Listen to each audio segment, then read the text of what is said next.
Hello to everyone. This is Viewpoint on Noyan TV, and I am Benyamin Poghosyan. Every week here in Viewpoint, we will discuss the development in Armenia and outside Armenia, domestic politics, foreign policy, regional security dynamics, and also we will deal with international security dynamics. And we will try to understand together what's and why happening in Armenia. This is our first episode, and we will discuss the events which held the previous week. First of all, let's discuss situation in Armenia. Last week, we see continuation of protests in downtown Yerevan with rallies, with efforts to block the streets, and other civil disobedience actions. A lot of discussions now continued in Armenia. What are these protests about, and what are the endgame? Will they bring something? Are they able to bring the change of government? Or this is a more or less permanent process with continuing protests, but also some reaction from government and no final endgame? First of all, let's clarify that this round of protests started after April 13 Prime Minister's speech in Armenian Parliament, when he stated that international community convinced or forced Armenia to drop or decrease the threshold on Karabakh status. There was no clear understanding who is the international community and what does it mean to decrease the threshold. But one thing was clear, that most probably Armenia was prepared, or at least Armenia was going to recognize, or at least to accept the possibility to recognize Nagorno-Karabakh as part of Azerbaijan. Then opposition started its protest movement, but we cannot say that all people whom we see starting from May 2nd in Yerevan streets, these are supporters or protesters or members of different political parties, such as Republican Party, Armenian Revolutionary Federation, Motherland Party. Of course, this is a political struggle, and we see the leaders of opposition. We sometimes see in the streets the second and third president of Armenia. But also, let's not forget that here in the streets we see also a lot of people who has nothing to do with political parties, who are not members of political parties, and who simply went to the streets to express their resentment about any plans or any possibilities to recognize Nagorno-Karabakh as part of Azerbaijan. Why? Because these people strongly believe that Nagorno-Karabakh as a part of Azerbaijan means Nagorno-Karabakh without Armenians. And this is regardless of what kind of guarantee is Azerbaijan or international community is going to provide Nagorno-Karabakh.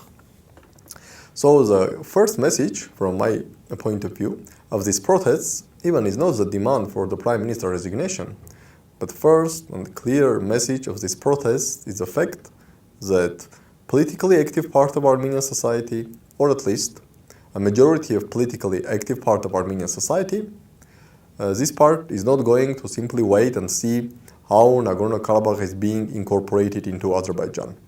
Of course, we all should understand that negotiations hasn't started yet. And definitely this is a too sensitive issue to believe that Armenia-Azerbaijan peace negotiations may last only several months, and most probably we will have some Armenia-Azerbaijan agreement until the end of 2022. Of course, this is not going to happen. Negotiations will take time, probably 2 or even 2.5 years. However, at the end of the day, Armenia and Azerbaijan have to also deal with the status of Nagorno-Karabakh. And these protests send clear message to Armenian government and also to our international partners in Russia, in European Union, in United States, and also to regional players, Turkey and Iran, that politically active part of the Armenian society will not tolerate any attempt to incorporate Nagorno-Karabakh as a part of Azerbaijan and incorporate it into the Azerbaijan. Because definitely it will mean zero Armenians in Nagorno-Karabakh. So from this point of view, I believe we should not expect some very quick results. Because again, at least part of protesters, they are not here to demand immediate resignation of the government. They simply are saying that, guys, inside Armenia, and our partners outside Armenia. Please don't force and don't convince our government or our state to recognize Karabakh as part of Azerbaijan. We are not going to tolerate this. And also, let's not forget that, as I mentioned, negotiations have not started yet. Today, on May 16, the first session of Border Delimitation Demarcation Commission will take place in Moscow. This is another long-term process, which definitely will take years. But even the border delimitation and demarcation process is not the equivalent of negotiations between Armenia and Azerbaijan to sign bilateral agreement. So the negotiations on bilateral agreement haven't started yet. They most probably will start soon. But again, the key message and the key significant role of these protests are the message to international community and also to players within Armenia. Let's please don't deal with Nagorno-Karabakh, and please don't believe that the June 2021 early parliamentary elections in Armenia proves that majority of society is happy with the results of 2024 or is indifferent with the fate of Nagorno-Karabakh. And I believe this is another mistake made both within Armenia and also outside Armenia. A lot of people, international experts and others, who are involved in regional geopolitics in South Caucasus, they continue to reiterate, look guys, in June 2021, Nikol Pashinyan won the early parliamentary elections. This victory means that Armenian society either accepted the results of 2020 Karabakh war, or at least the majority of society does not think about Nagorno-Karabakh, or Nagorno-Karabakh is not a priority issue for the society. And all these protests, which we see since May 2, and which will continue definitely, they are also defying this logic, that do not perceive the results of June 2021 early parliamentary elections as a sign that majority of Armenian society is indifferent towards the fate of Karabakh or is ready to accept Karabakh as a part of Azerbaijan. So definitely the protest will continue.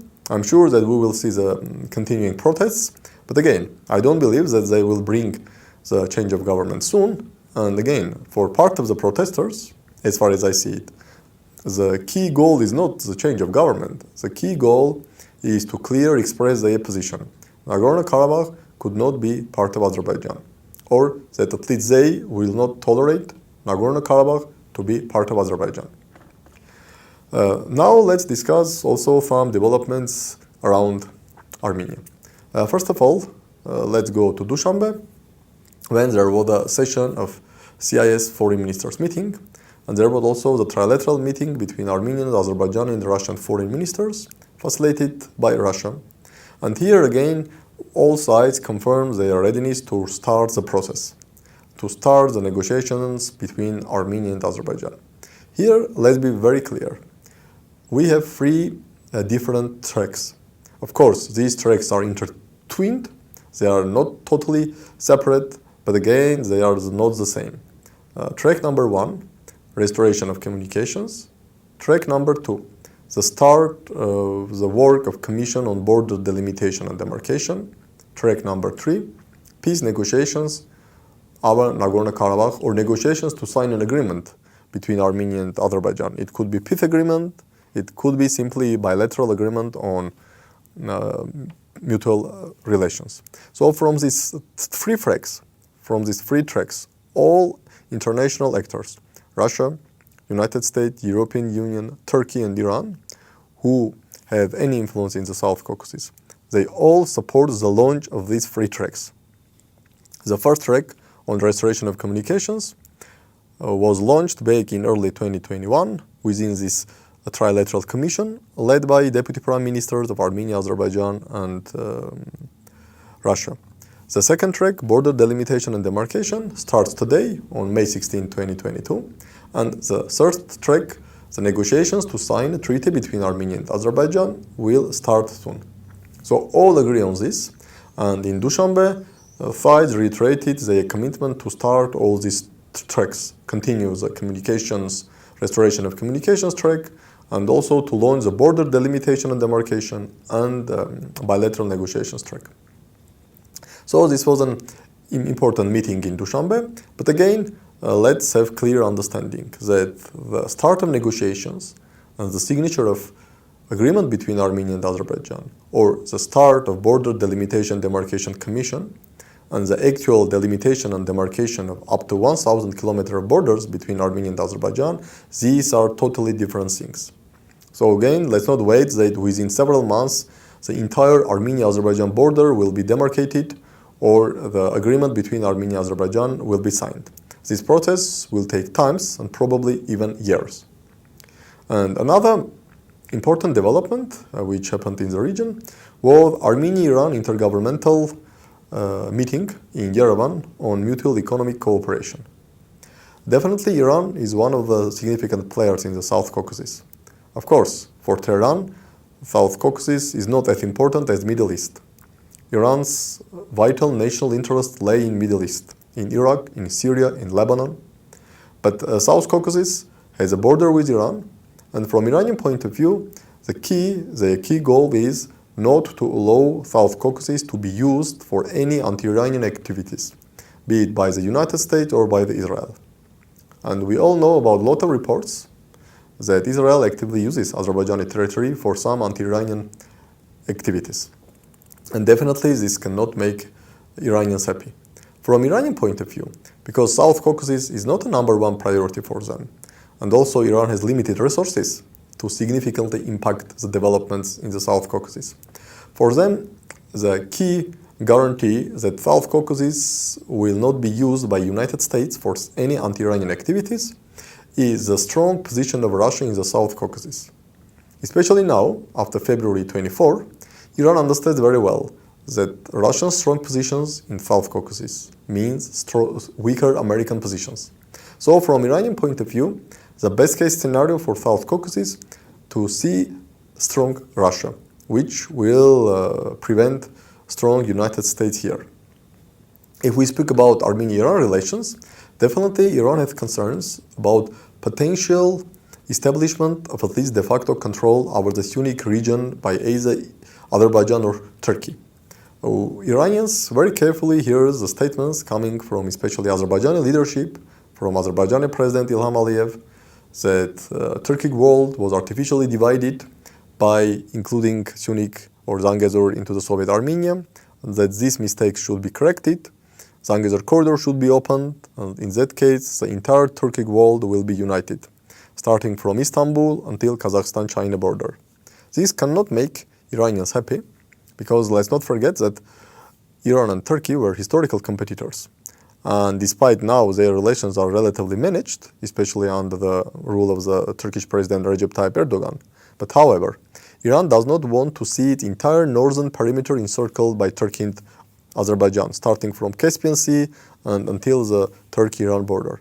That is why, especially after the Karabakh 2020 war, when Azerbaijan took control of the Nagorno-Karabakh Republic-Iran border of these 130 kilometers, Iranian focus is established and focused towards Sunni.